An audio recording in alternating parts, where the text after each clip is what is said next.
The Jester's Son. Written and read by John Gulick. Chapter 1. Flub's Pig. I lacked the necessary chest hair for pig haggling. Sure, I had easy access to the castle kitchens, prime seats at the den on nights we weren't performing, and a great excuse whenever trouble found me in Woden, which was always. But folk wouldn't trust a pig to a fuzz-chested Jester's son. I gathered this idea on very solid evidence as a flagon of ale smashed my face. I was in the cobbled cup, which meant this ale had begun its life in another tavern. Only it hadn't been drunk. It had ended the night in its mug, sitting beside empty mugs like a jouster, who realized upon crashing to the ground and holding his lance backwards that maybe he was more of a poetic soul. Woden was the city of 1,000 taverns, and the cobbled cup was one such bottom feeder that scavenged those half cups of used ale, wine, or brandy. These partials were dumped into a new barrel. Mystery mead, the cheapest drink money could buy. Anyway, let me believe the warm ale soaking my shirt had character, if not quality. "You mugged me," I said, halfway between laughing and accusing. My drinking buddy, if I may call him, I had of course not been drinking, and he was not acting a good buddy, was the husky, sturdy shape of a man who maintained a strict diet of ale and mutton. Vegetables would be for rabbits and other things you could really eat. Fruit would be for wine, which should be avoided when ale was around. He was the only man in the cobbled cup that smelled of manure instead of fish. I was betting it was pig manure. His heavy eyes settled on me. "You wanted my pigs." Now I did laugh. "Wrong on all accounts, my friend. I only want one pig, and only to borrow it for the night. Rent it, as you'd have heard if you held your drink. Besides, I don't have any need for a pig. It's for my father." "He a painter? Tailor?" "He's the Jester of Woden," I said indignantly, pointing to my bright shirt and pants. "These are jester clothes." He called for another drink, turning from me. "Baroness Helena also requested your pig," I hurried. Now he did laugh. It was the wet, surprised bark of a man who did not often indulge in a laugh. The innkeep dropped off another chipped mug of Mr. Mead and disappeared into the back room. "Baroness Helena needs one of my pigs." "Sure," I said, "in a manner." He took a long drink. This mug, I saw, had odd bits sitting in the froth. The man smacked his lips, a nasty smile coming forward. "Benny! Wagner! Get here!" Two dock hands unstuck themselves from the bar stools across the room and trundled over. Already several mugs along, I smelled. "Who's a friend?" Wagner said, peering at me. He was a massive fellow with proportional warts. "Says High Helena wants one of my pigs. I say we hold a little court. Innocent, I'm a richer man. Guilty? Well, what do you think, boys?" Benny and Wagner were doing the math to figure out Buddy's question. "If he's lying," Buddy snapped, "what should we do to him?" This was more their speed. Inspiration struck Wagner. "We's could throw him in the harbor." "Or in a pond," Benny said eagerly. "Harbor's bigger," Wagner pointed out. "Well, just—" Benny began, but Buddy slammed his mug down. "Aye, master, you're both sods. The harbor's across the whole bloody city. Don't one of you have a boat at the docks? I'll tie him to the mast if he's lying. There, done. Now, which is it, boy?" "Davis," I said. "Davis Jester." Even though I was sparring with a half-wit and 2 quarter-wits, I could use some time to think. Spending the night tied to a mast at sea would not be ideal. After all, I was due to perform for the High Court in an hour, pig included. I'd had all day for the task, but of course the morning was spent stealing pies from the kitchen. The afternoon, unfortunately, had been spent poorly. Now, here I was, squeezing the day's work into an hour. Pressure makes a stone, after all. "She's hot for it," I said. "Sent me right down here once you heard about them." Court was in session. "Sent you wharfside. To the cup." I winked. "How's she know about the cup?" Benny said. "It's in her city, right?" Wagner said. and Benny spiraled into mumbles. Buddy leaned forward, his great sausage finger poking my chest. No, really. She doesn't know me from fish guts. How could she? Why she need my pig? The resemblance is striking, for one, I said. But really, I can prove her interest. I have a writ from... Enough jokes, Jester, Buddy said. Whether these were men of letters, I never learned, because 6 hands seized me and I was lifted like a net of fish, except they smelled of fish, and I of blackberry pie. A great catch. In seconds, they had me out the door of the cobbled cup. The air thickened. I tasted salt. In the city of 1,000 taverns, I had chosen the one closest to the docks. I'd hoped the rougher clientele might be quicker to loan a pig. Unfortunately, the hike to the fishing boats, my private prison, was also quicker. Come now, lads, I said. 2 rounds on me at the cup. Let's just turn around then. I jostled along, hung between them like a prized catch. We passed the merchant stalls clustered around the dock. I wiggled my fingers at a middle-aged woman with a selection of sun-warmed fish. A spot of help, please. I'd love to buy some of your... stock. Oh, they sell better the next day anyway, she said.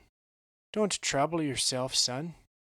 And then the men were carrying me down toward the lonely fishing boat bobbing at the end of the pier. The 4 of us were nearly as wide as the wharf, dark water rippling on either side of the planking. So close. Buddy had my feet, Benny and Wagner my shoulders. I had seconds. The writ is in my left pocket. Stop and make yourself some quick coin. Rounds for a month. I took a better look at Buddy's gut. A week, at least. No jokes, boy, Buddy said. But Benny stopped, all faculties discerning which of my pockets was the left. Buddy stretched my legs another step, while Benny acted as an anchor, lost in thought. I let Buddy pull me like a bowstring, and then I snapped, thrashing with all my strength like some mythic fish. My back strained, legs kicked. I rolled and pushed and spazzed, like a boy 1 hour from failing the most powerful person in all of Woden. I waited for a limb to be freed, or the splash of a half-drunk dockhand falling into the water. There was a moment of terrible silence. Something struck my forehead, and the world spun. I slumped like a clam out of its shell, and Buddy coughed out another chuckle. Wrigley, ain't he, boys? Sure, Benny said. But about that paper he's got. You think he meant his left or mine? They reached the boat. A week of drinks, Wagner said eagerly. We ought to at least check it, shouldn't we? My feet thumped to the planks as Buddy wheeled around. We? The kid came to me. Well, I've got pigs, Wagner said. My vision was clearing as Buddy stepped forward, nearly on me, his fists clenched. One swing at Wagner, and I'd be good as free. I tried getting my feet under me, ready to run. The dockhand stood tall, eyeing Buddy, and said, Wife's been feeding the kids slop for years. Benny snorted, and something splattered my arm. My brief hope of escape faded as the tension vanished, and Buddy clapped Wagner on the shoulder. That's a man. Now, let me see the boy's paper and be done with it. I ought to get back to the cup. Likewise, I said, as without ceremony, Buddy reached into my right pocket and tugged out a much-folded parchment. No, I said at once. That's the wrong note. Give it back. The writ is over here, on the left. He began to open it. That's private, from a lady. I warn you. He unfolded the page and stared. He was confused. And then he was not. All right, Buddy roared, hauling me to my feet. I've got a surprise for you now. Boys, skip the rope. Grab the net. Net? My voice sounded high. I suddenly wished they'd just tie me to the mast and leave. It would be humiliating, and I'd miss the performance, but it would be better than whatever was now coming. The dread in my gut thickened as Benny and Wagner stepped into the boat and lifted the huge, heavy net. Salt-stained fibers groaned like an old man rising from a chair. They raised the lip of the net higher. my height. I tried to keep my voice even. Very impressive. Put it down. Not without you in it, Buddy said. Just a minute under the waves. It's good for you. Isn't that right, boys? Buddy's weight shifted, preparing to shove me into the boat.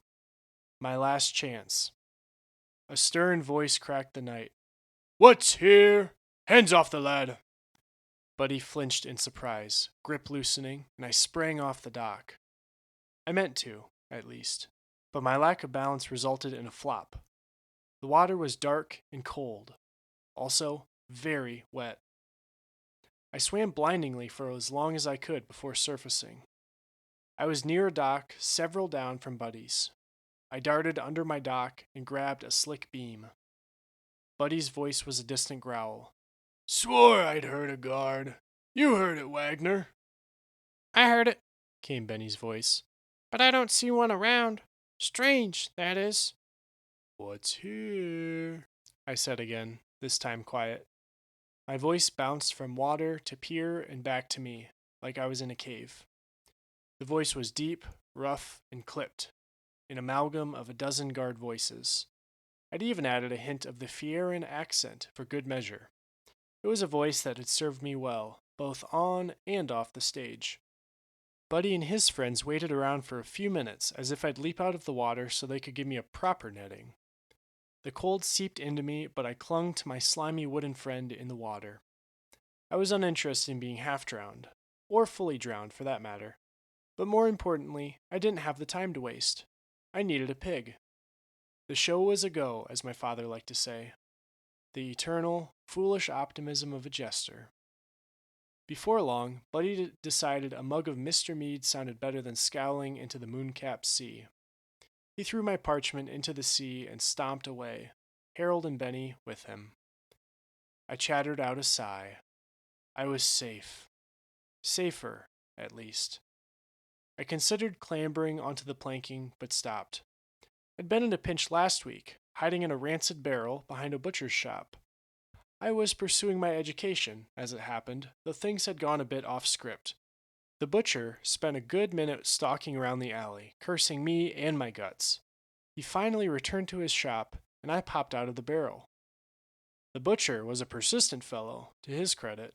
He'd been watching from a window from his shop, and as I exited my hidey hole, he rushed and seized the cut steak I'd just stolen from his shop. I'd had to explain to him that I was doing an experiment, for science.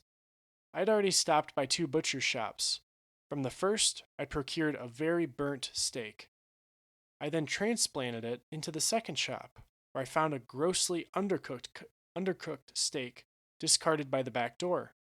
That undercooked steak was now in his icebox, and all that was left was to put his raw steak in the first shop where the burnt one had been. He said the whole thing was stupid. That's because you've spoiled it, I said. Wouldn't you like to see those butchers' faces when they realize their steak is transformed? His face said he did not. And so I did not climb out of the water. I swam east.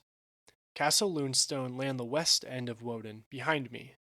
I'd need to reach the castle eventually, but my best chance at securing a porker lay on the outskirts of the city, where the high fields began. Before long, the docks lay far behind me. I beached in the backyard of a dingy, leaning house.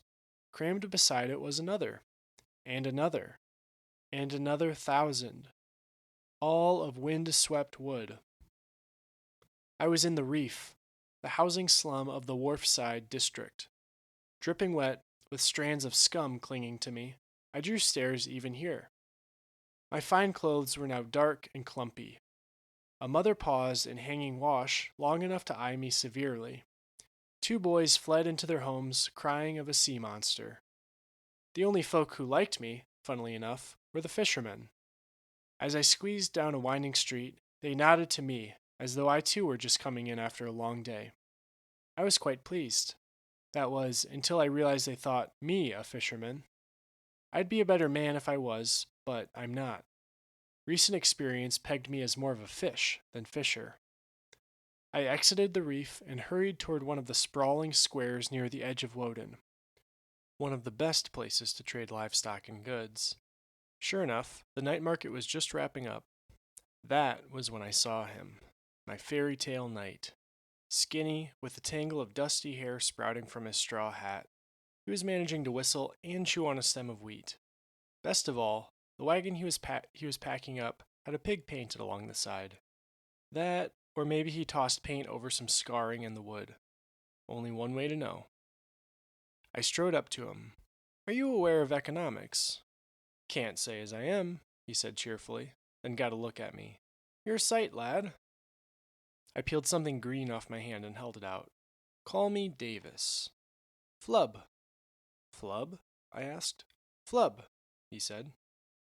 We are well met, I said, falling into pleasantries. I'd never met a flub before. I regained my footing at the sight of the three-legged pink blob on his wagon. Great piece here. Oh, yeah, he said. My sister painted it, you know. Very proud we are.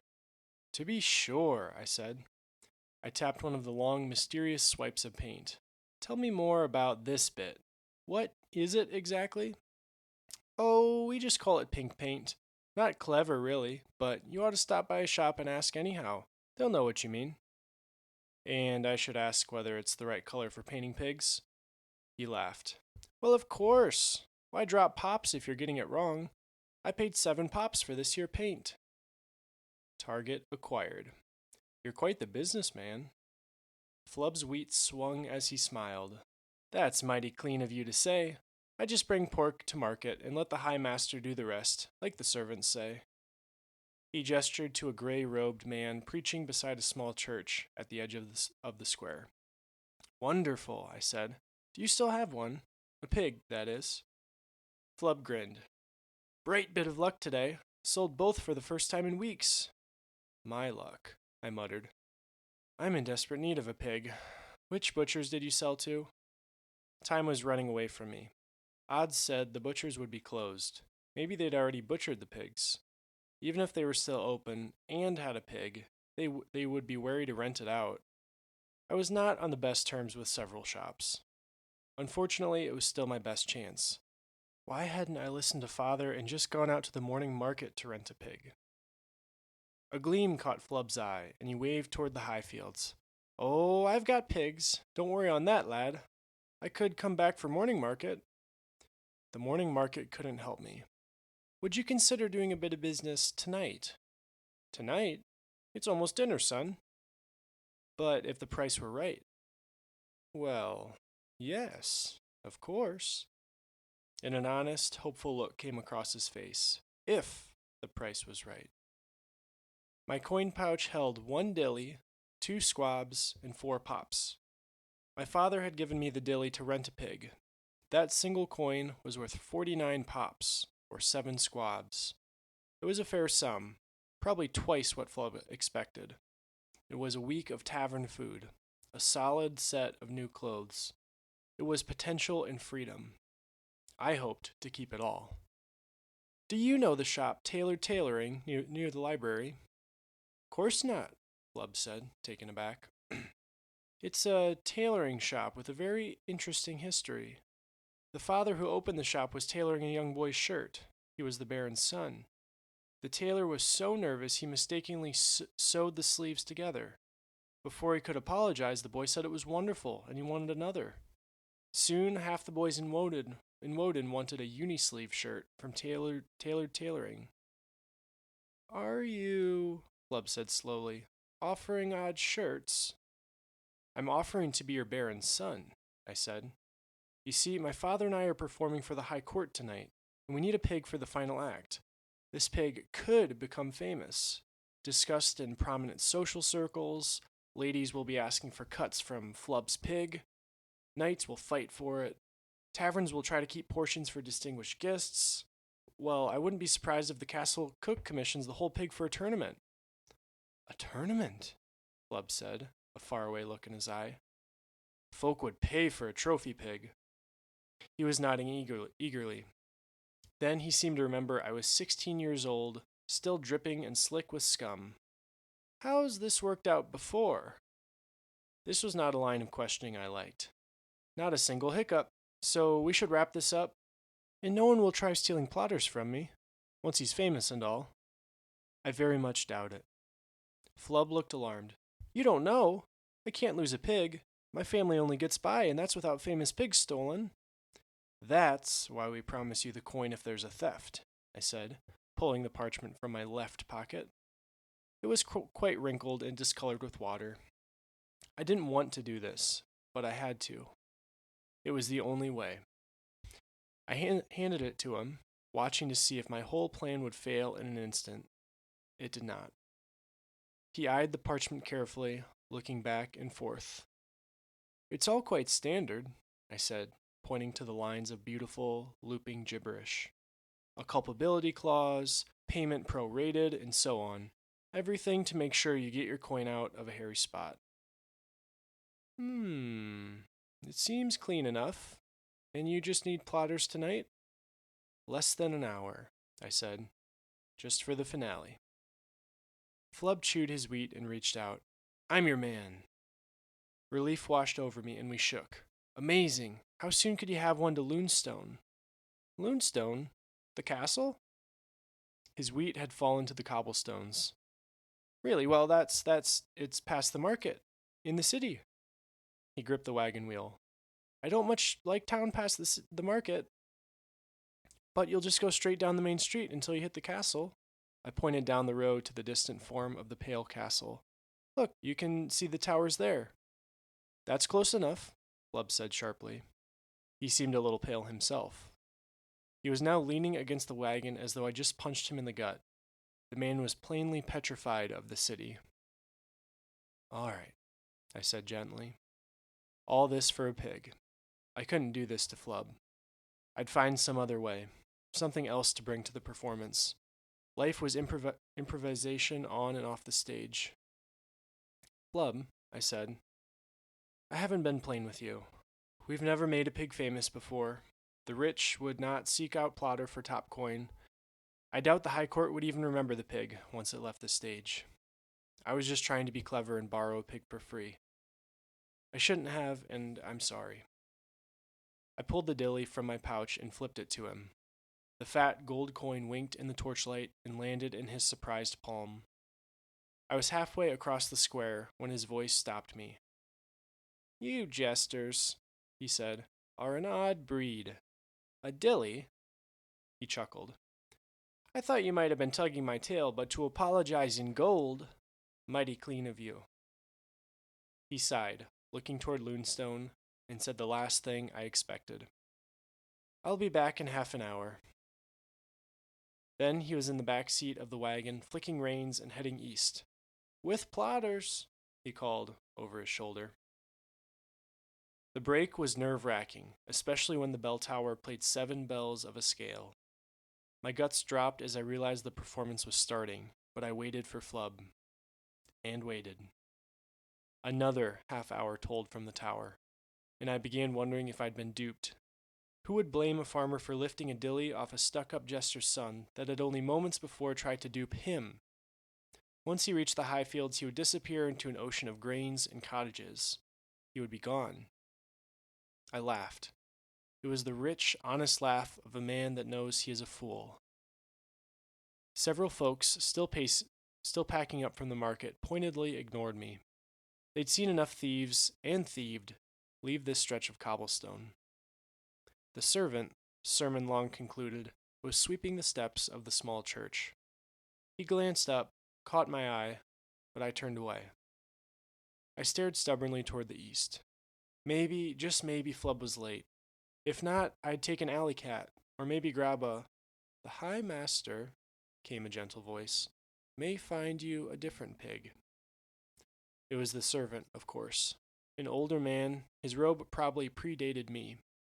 Although the cloth was patched and worn, he was clean and well-groomed. I don't have time, I said, fighting to keep my voice even. He's late, but if he shows up in the next minute or two, we can still make it. Father can stall. He'll wait for us. Of course, the servant said.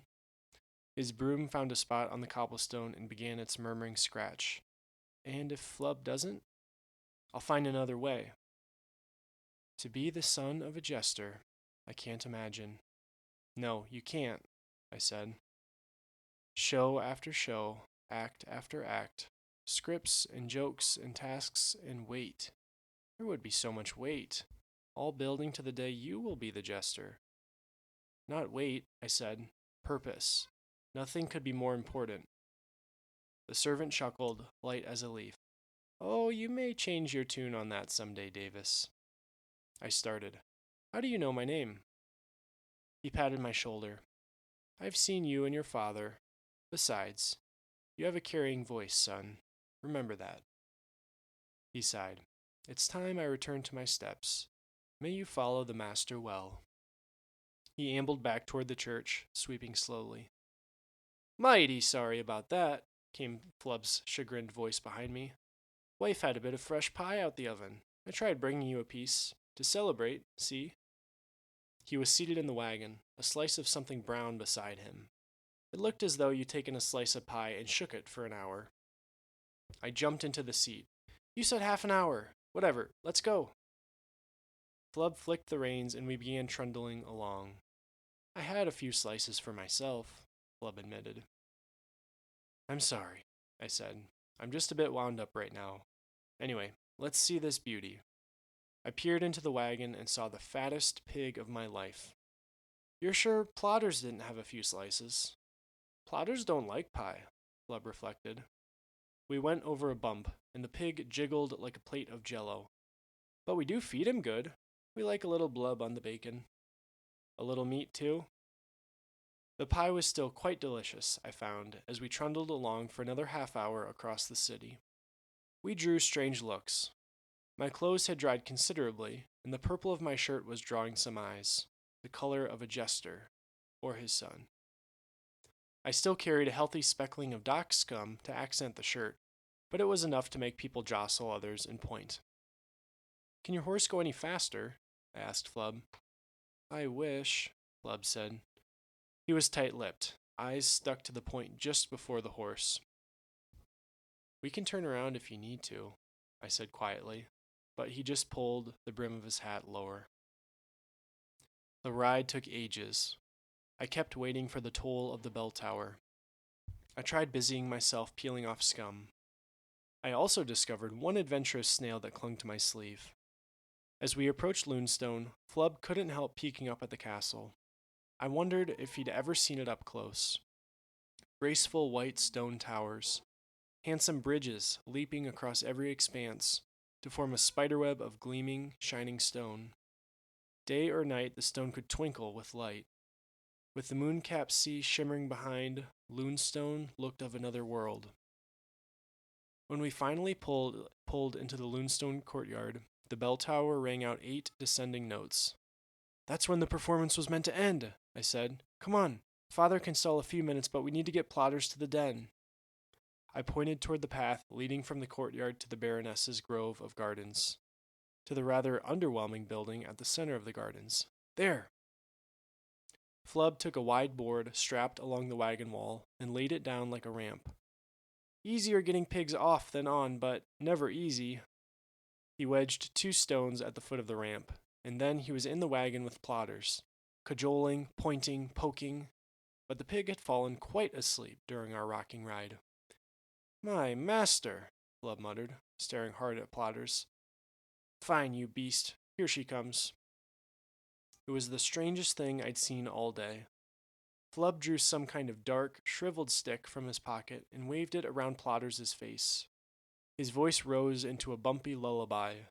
Miss Daisy, oh Miss Daisy, won't you like some Miss Daisy?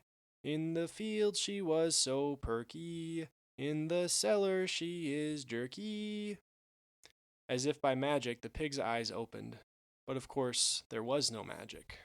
If there was, Flub would have been tackled by guards and thrown into the dungeon or worse. I wondered how often the pig had heard that tune. It snorted, then caught sight of the misshapen hunk of jerky. Plotters jiggled forward, and then Flub was scampering down the ramp. She thundered down behind him, and I was sprinting toward the garden path. Here! Flub was all knees and elbows as he raced after me, his wheat askew and straw hat bouncing. The jerky was in a death grip. The sound of Plotter's hooves barked against the cobblestone followed us like a cavalry charge. I couldn't help but laugh. I'd done it. My legs ate the ground as I stretched ahead of Flub and reached the den. I bolted past the front entrance and slid to a stop at the side door tucked between two apple trees.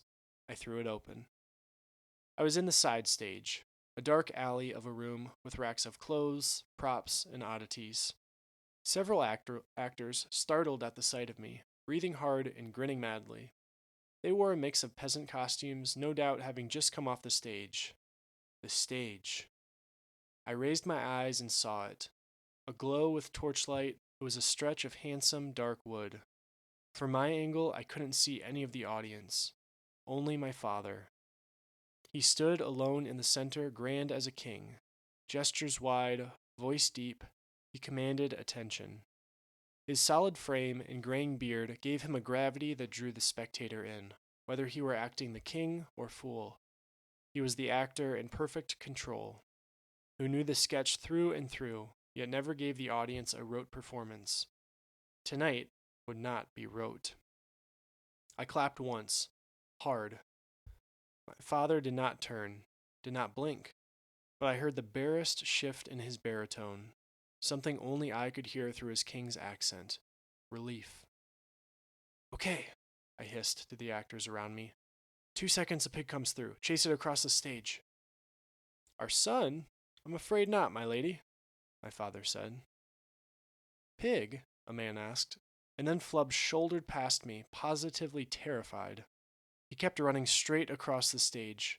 Plotters burst through the door frame after him. Go! I shouted. In 2 seconds, the stage transformed from a stately monologue to chaos. Flub froze at the sight of the audience and promptly fainted. Plotters, at long last, was scarfing up Miss Daisy. The actors I'd startled were now a confused bunch, standing around the pig awkwardly at the center of the stage. All the better for the scene. And I was standing beside father. This, my father said, hand coming to my shoulder, this is our son. Turn around, dear. That's a pig. Surprised barks of laughter, followed by the swelling roar of laughter, cheering, whistling, and clapping that is the lifeblood of every performer. We waited for the swell to crest, and as one, we bowed. Curtains closed, and the audience's approval gently faded. Like watching ripples leave a pond, I saw the facade fall from my father. He sighed and headed into the wing where he sat on a crate of masks. I emptied my coin pouch into my hand. 2 squab and 4 pops. Not much, but enough to settle my conscience. I roused Flub, who seemed quite out of sorts waking up in a strange place with a pig scrounging around his hand. A down payment, I said. A noble came by while you were out. He plans to stop by within the week to buy plotters.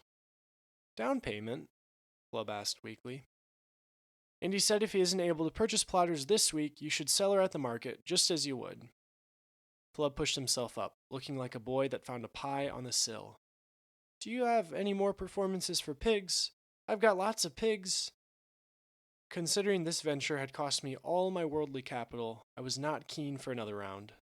We won't want to oversaturate the prize pig market, of course, but I will come straight to you the next time we need one. You're mighty clean, Flub said appreciatively. He drew another shriveled jerky from a pocket and began leading plotters back toward the wagon. That left me and father. A waterskin rested beside his crate, always placed there before the show. That was supposed to be my job. I wanted to apologize for that, for being late, to explain what had happened. I had been selfish. I'd wanted to keep the dilly, sure, but more than that, I wanted to find a different way to earn the pig. Father cleared his throat, dark eyes meeting mine. How are you? I'm sorry, I said. I was trying to be clever. I shouldn't have wasted the day, and then his hand rose, as patient and immovable as stone. He eased me down to the crate of prop shields I always took. You smell of salt and mystery mead. Your clothes are a wreck. You gave a farmer all your coin, if I may guess. I'll have the story later, but are you all right? I am, I said. I learned so much today. In younger years, I would have rested my head against his shoulder while we watched the torches burn low. Now I stood and offered Father a hand. Father joined me. In your lessons? Of course. I read there's a pecan pie waiting for us upstairs. He was a wonderful actor, but now he tried and failed to look disappointed. Another. I merely saved someone the trouble of bringing it to our rooms. He chuckled. It was the best sound in the world.